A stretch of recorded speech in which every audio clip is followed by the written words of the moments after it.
What is up, everybody? It is Collector Joey here, back again with another unboxing, and today we are going to be unboxing the Mandalorian, Ahsoka and Grogu. Now, I don't know about you guys, but I have been looking at reviews on this figure, and I thought it looked absolutely amazing in the reviews, and I can't wait to see what it looks like in person. I bet it looks even better. But anyways, guys, let me know, do you have this figure? Do you want this figure? Or, what you think about this figure overall in the comment section below. Also, while you're down there, make sure you hit that like and subscribe button. I am very close to 1,000 subscribers, and that would be an awesome giveaway when that does happen. But let's get into the video.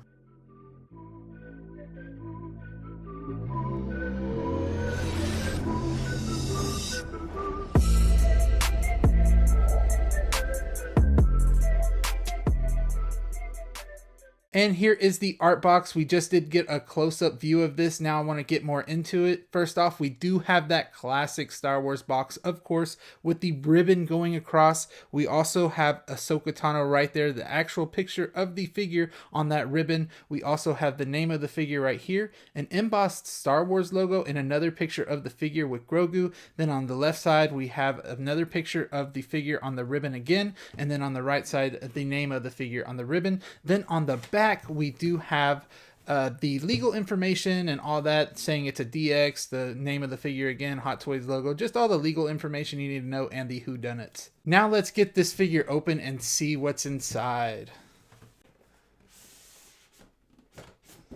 And when you do take the slip cover off, we are greeted with some nice artwork. I do love the yellow going around on this one because the lantern is actually yellow. I like that a lot. We do have a reflective Star Wars logo right here. We also have the Hot Toys logo, the DX logo, and just another DX logo in the middle. On the sides, it says Star Wars and says the name again. On the left side, some more artwork going down the sides as well. We do have the name everywhere. DX21 at the bottom with the Disney logo, and the legal information is the same on the back as it was on the slipcover.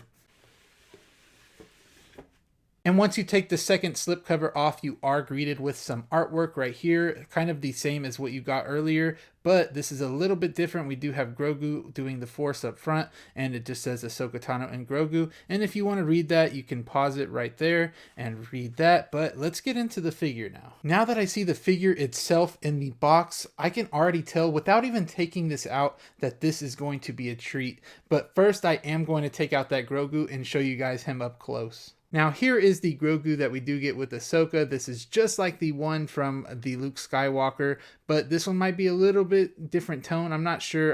The other one's in my DTOF. I don't really want to take it out right now, but it looks really, really good, guys. And the best part is that it is articulated. Like I did say with the Luke Skywalker, if you do have the, arms down right here, it does kind of look like these shoulders are pushed inwards a little bit too much. But whenever you do have him like this, he looks perfectly fine. Or if you move his hand a little bit more back, it looks really, really good. Now to the figure itself, we are going to take this little piece off that we usually get with DXs. And then let's see this thing up close, guys. Sorry.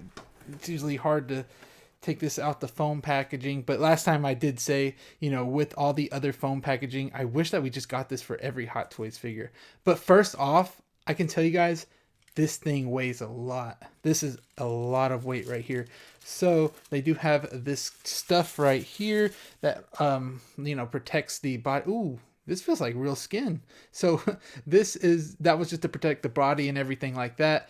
But boom, here it is, guys. What do you think? I think it looks really, really good. Of course it does.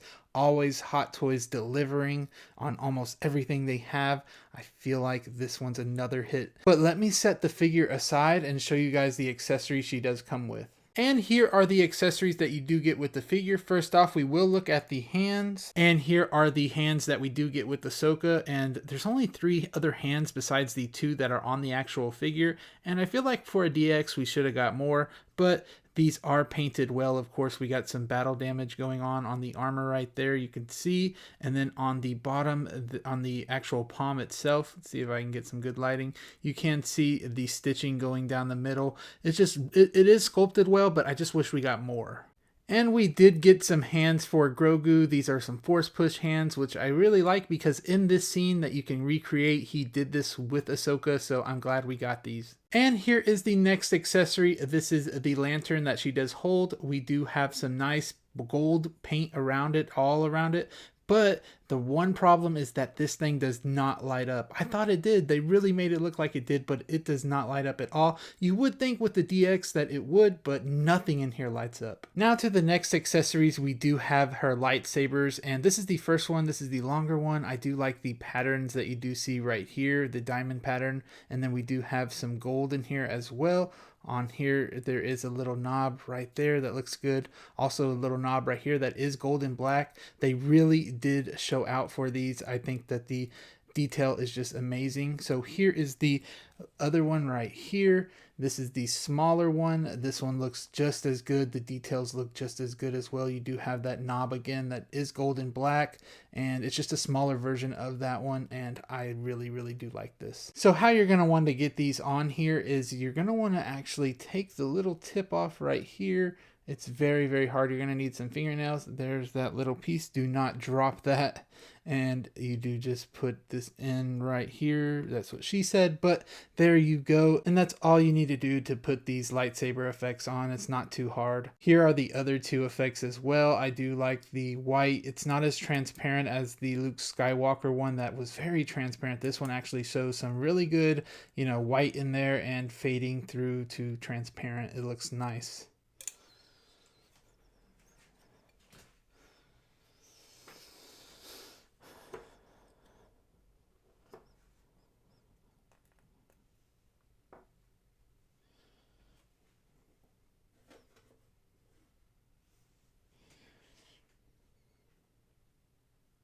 And then we do have this poncho kind of thing right here.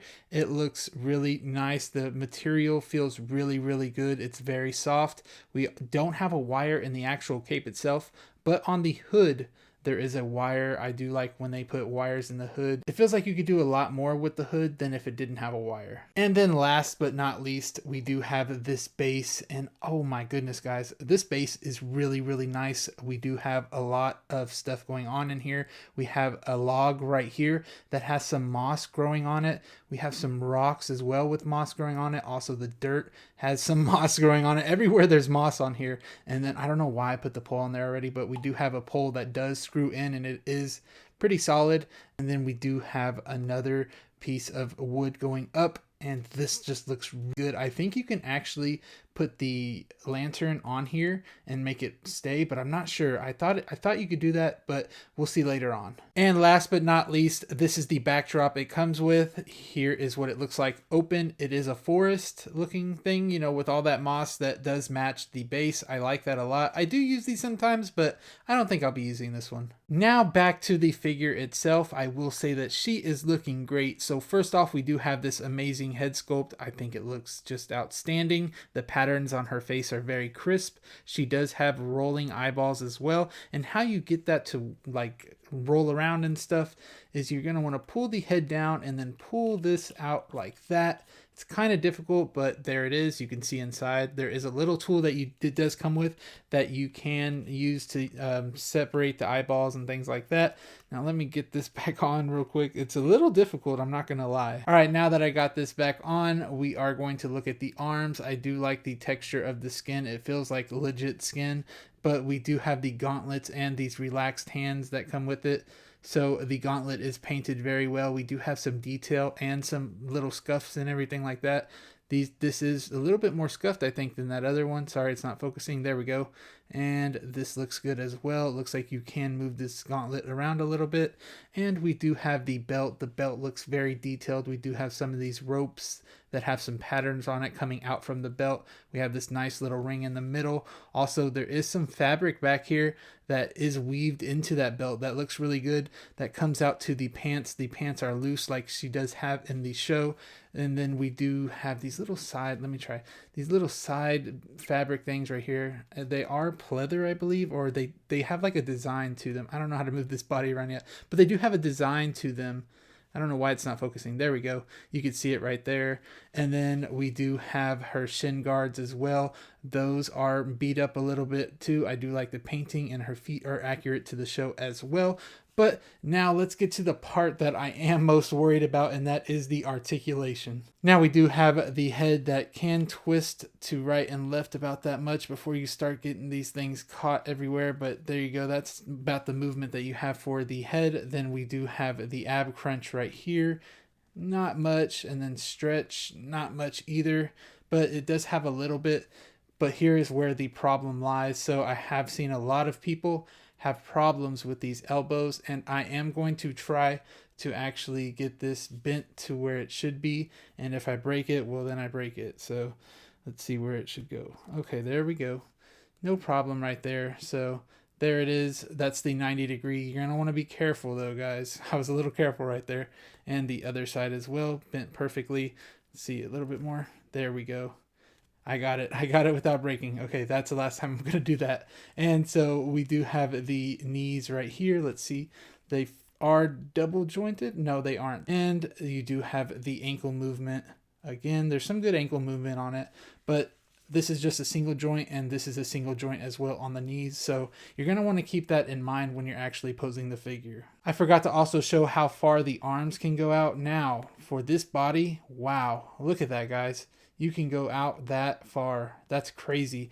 All right, so then you can go forward that much before it starts pulling itself down, and then back about that much, and then we can kick out the legs pretty far as well.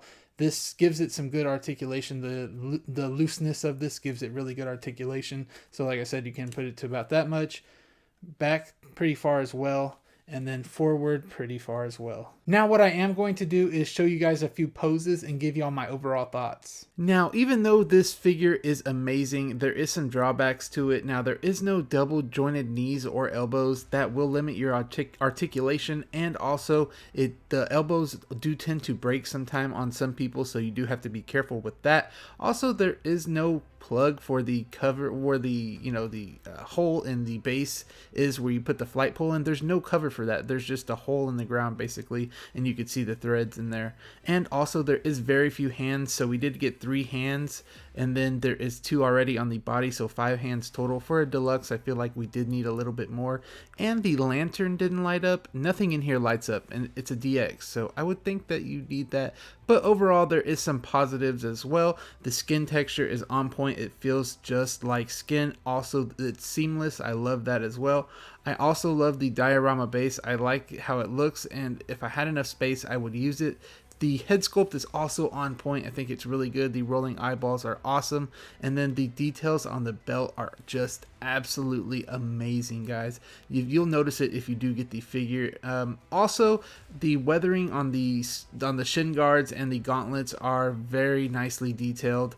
They do shine. Those little parts where it is like cut or scraped, it shines so good, guys. But anyways, let me know what you guys think about this figure in the comment section below. Also, while you're down there, make sure you hit that like and subscribe button, and I'll see y'all in the next video. Peace.